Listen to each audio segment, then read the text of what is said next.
Hello everyone in Excel Geometry.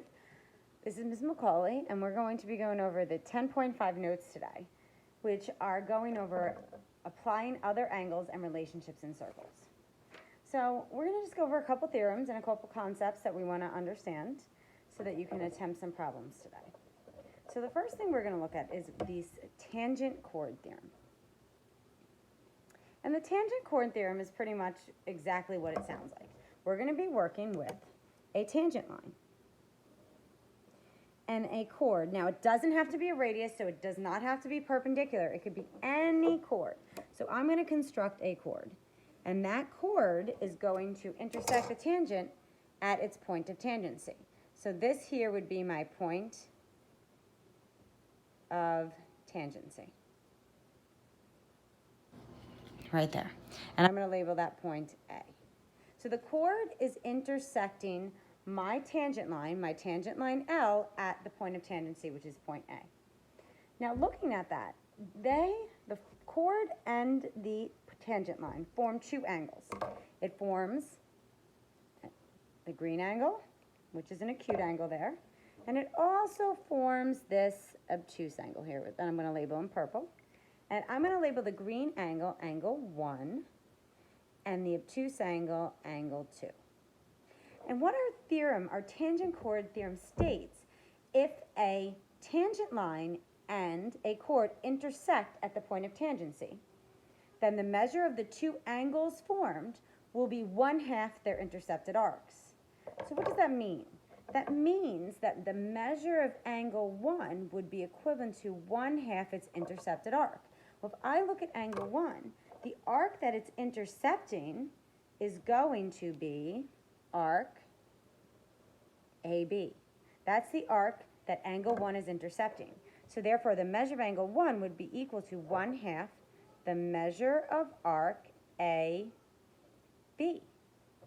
Now, if I look at angle 2, what is its intercepted arc? If I look at, well, wait a minute, I can't just use AB anymore. AB would represent the minor arc because it only has 2 points.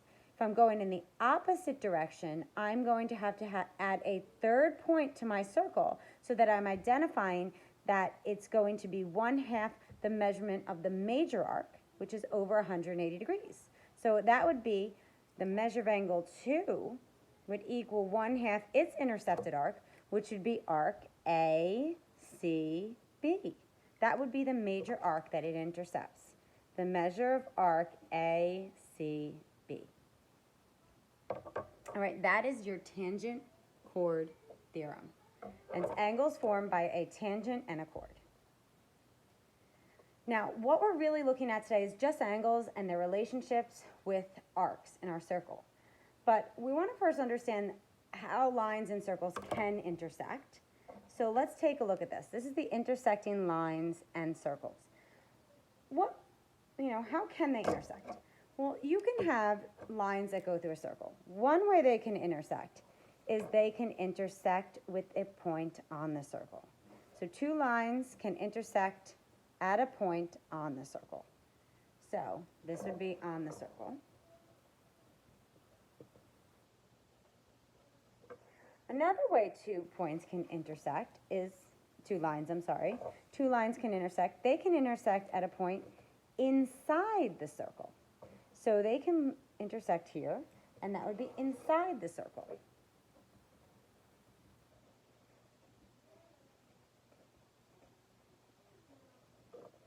Now, your last option would be for the two lines to intersect at what I like to call an external point, because it would be outside the circle. So this would be two lines that would intersect outside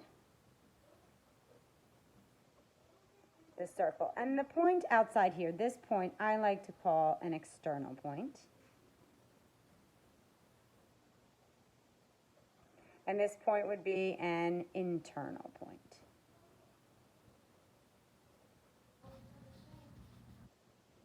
All right, guys, so that's what we have there. So we have an internal point and an external point. These are terms that I'm going to use, so I just want to make sure that you're familiar with them as we move on. Now, the next thing we're going to look at is another theorem, and it says angles inside the circle. Now, if you look at the three options that I have up here, I have two lines that intersect on the circle, two lines that intersect inside the circle, and two lines that intersect outside. This inside, these are angles that are formed inside the circle. So if I look at this theorem, if we take a look, the angles inside the circle theorem, if I look at that theorem, they're formed, in that case, by two secants, but they can also be informed really by two chords, or two secants. Remember, chords are parts of secants. And if I look at these angles formed, I have an angle here, 1, 2, and then I have two other angles. Now, if I take a look at this, angle 1 and the angle over here, these are vertical angles. So angle 1, and say I label that 3, angle 1 and angle 3 would be considered vertical angles. So if I look at them, these two angles, 1, 2, and 3, well, 3 angles, I could also put a 4 here, and 2 and angle 4 would be vertical angles. I know by the vertical angle theorem, I'm aware that angle 1 is congruent to angle 2. Angle 1 is congruent to angle 3. And the reason I know angle 1 is congruent to angle 3 is because they are vertical angles by our vertical angle theorem. Now, they intercept, angle 1 intercepts one arc, and angle 3 intercepts another arc. Now, they are not central angles, so I do not know if the arc measurements are equivalent. So I'm going to label the points here, A, B, C, and D. What the angles in this circle theorem state is if two chords intersect inside a circle, then the measure of each angle is 1/2 the sum of the measure of the arc, it intercepts, and the arc the vertical angle intercepts. So that means the measure of angle 1, which is also equal to the measure of angle 3, would equal 1/2 the measure of arc AB plus the measure of arc DC. Because 1 and 3 are vertical angles, they're congruent, and they will be equivalent to 1/2 the measure of both of their intercepted arcs, the sum of their intercepted arcs. So pretty much the average of their intercepted arcs. On the same note, if I take a look, let's think of it this way. If I look at, I have this angle here, arc here, and this arc here. And I noticed that in this case, CB looks like a major arc, so we're going to add a point. I'm going to add a point E there, because every major arc should be named with 3 points.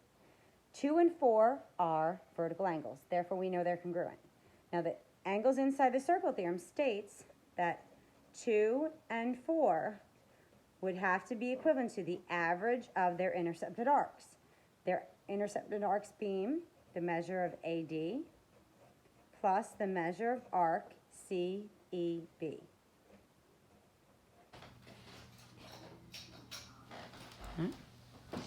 And that's how we're going to calculate angles that are inside our circle. Now be aware, this works for central angles. We just don't need to find the average because central angles are equivalent to their intercepted arcs. But if you are given angles that are formed by chords that are not diameters, so we're not dealing with central angles, you must use the angles inside the circle theorem. All right, the last thing we're going to look at, is angles outside the circle theorem. Now, this one's slightly different because there are several ways we can form angles outside the circle. That's why we have 3 options here. One of the ways we can form angles outside the circle would be to have one tangent line and one secant. So that's one way. I have one tangent line and one secant. That would be one way. Another way I can form angles outside the circle, if I had, it would help if I made it, we're going to do 2 tangents. So let's try to do that a little better. That didn't show up too well. So we have 2 tangents, so I can have one tangent. And just fix the paper. I just want to make sure you guys can see. Another tangent. Okay, so that's formed by 2 tangents. And the last one could be 2 secants. So I can have one secant and another secant. And you'll notice that in all three of these cases, the angles are outside the circle. And in addition to the angles being outside the circle, they all intersect at what we're going to call an external point. So all their vertices are an external point. Just like the opposite for the angles inside the circle, they intersected at an internal point. Now, how I'm going to label these, for example, this one, this is 1, and this is A, B, and we'll label this C, the point of tangency. Here I'm going to have 2, and I'm going to have P. I'm going to put a point here because I have a major arc, and I need three points to name a major arc. And remember, they have to go in order, so it's going to be P, Q, and we'll make this point of tangency R. And then over here I'm going to have angle 3, and I'm going to have W, X, Y, and Z. All right? Now, all three of these angles that are formed outside the circle are all going to follow the same rule. If a tangent and a secant, two tangents or two secants intersect outside the circle at an external point, the angle formed will be half the difference of their intercepted arcs. Now be careful. Every angle formed here intercepts two arcs. So for my first example, it intersects arc AC and arc BC.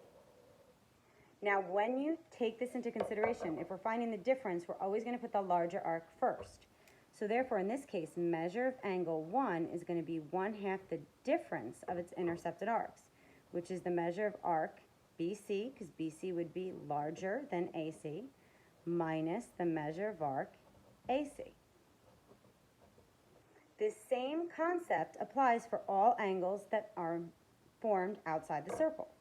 So now in our next example, if I had the measure of angle 2, it's going to be 1/2 its difference of its intercepted arcs. Now look at this one. We need 3 points to name our larger intercepted arc because it is a major arc. If I start, and remember your endpoints have to be the first and the last point, and the point in the middle, the point on the arc has to be the one in the middle between P and R. So P, Q, R would be that major arc.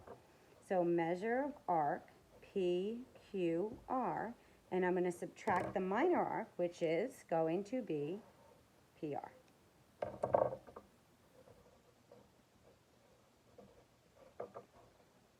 Now the same thing for this one. Even if it's formed by two secants, I have the measure of angle 3, and it's going to be equal to 1/2 the difference of its intercepted arcs. Well, let's look. One intercepted arc would be XY, that would be the larger one, and the other intercepted arc would be WZ. So that means the measure of angle 3 would equal 1/2 the measure of arc XY minus the measure of arc WZ. Now I hope you got your notes down. And what we're going to do now is there is going to be an attendance ticket on Delta Math if you hit the link below on the assignment. And it will go over some of these concepts. In addition, I'm going to post a homework assignment. It will be textbook work. It will be a couple problems. And we will look at that tomorrow. I will have you, I will post some answers and you ask questions on the problems tomorrow. If you have any trouble with anything, please go on to my Canvas conference and ask any questions. If anybody is having difficulty logging on to Canvas conference, please send me an email. I would like to know. All right? So please copy your notes down, take a picture, submit it below on Canvas so that I am aware that everyone knows how to submit through Canvas, and make sure you complete your exit attendance ticket on Delta Math for the day. All right, hope to see you on Canvas conference. Bye, everybody.